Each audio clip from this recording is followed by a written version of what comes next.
भारतीय सेना के वीर सपूतों को श्रद्धांजलि अर्पित करते हुए उनके बलिदान को नमन करने के साथ रानीगंज नागरिक मंच के बैनर तले ऑपरेशन सिंदूर की सफलता के उपलक्ष्य पर भव्य भारत शौर्य तिरंगा यात्रा का आयोजन किया गया।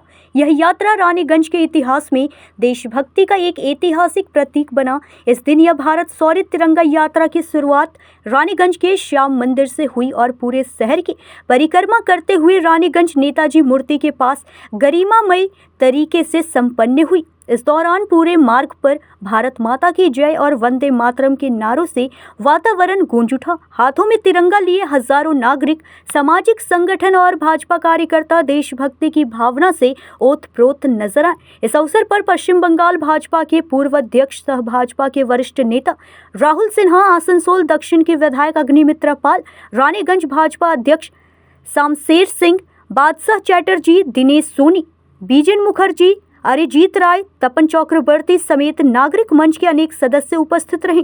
कार्यक्रम को संबोधित करते हुए राहुल सिन्हा ने कहा, यह यात्रा सिर्फ एक आयोजन नहीं बल्कि देशभक्ति की जीवंत अभिव्यक्ति है। हमें सैनिकों के बलिदान को सदा स्मरण रखना चाहिए।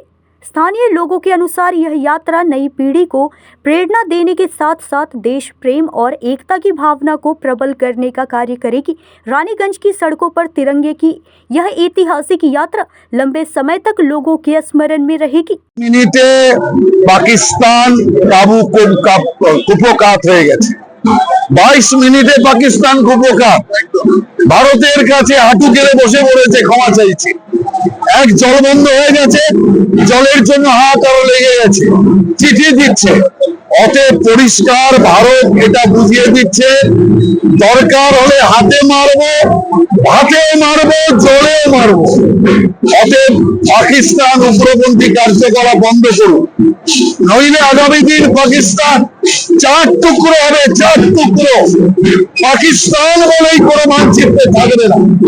আমরা আজকে মোদিজিকে, ভারত সরকারকে এবং ভারতের সেনাদের ধন্যবাদ দেওয়ার জন্য এখানে আমরা এনেছি।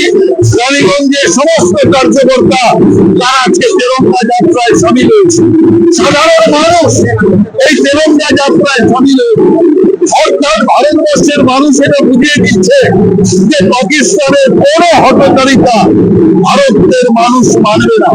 তাই আমরা পরিষ্কার এই তেরঙ্গা যাত্রার মাধ্যমে পাকিস্তানকে এটাই বলতে চাই যে যা করেছেন এই উগ্রপন্থী কার্যকলাপ বন্ধ করুন, নইলে অপোজিশন সিঙ্গুর পাকিস্তানের বড় বাজিয়ে দিয়েছে, এবার পাকিস্তানের সর্বনাশ করে ছাড়বে।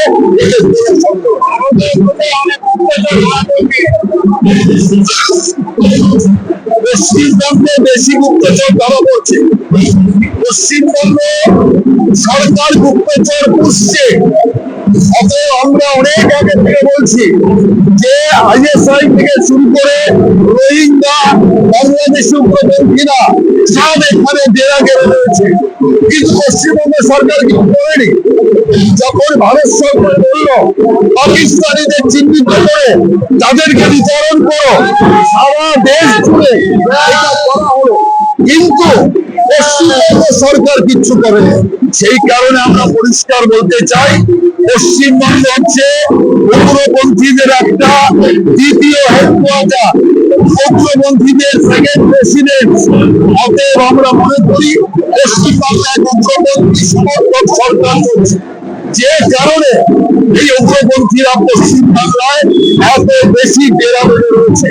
অতএব ভারত সরকার ছাড়বে না, মোদীজি, অমিত শাহজি, রাজনাথজি সরকার ছাড়বে না। একটা উগ্রপন্থী ধরবে আর সেই উগ্রপন্থীদের যা করণীয় কর্তব্য তা করবে। উগ্রপন্থীর শূন্য হবে ভারত, যেমন মাওবাদী ঘটনাতে শুরু করেছে ভারত, উগ্রপন্থী শূন্য হবে।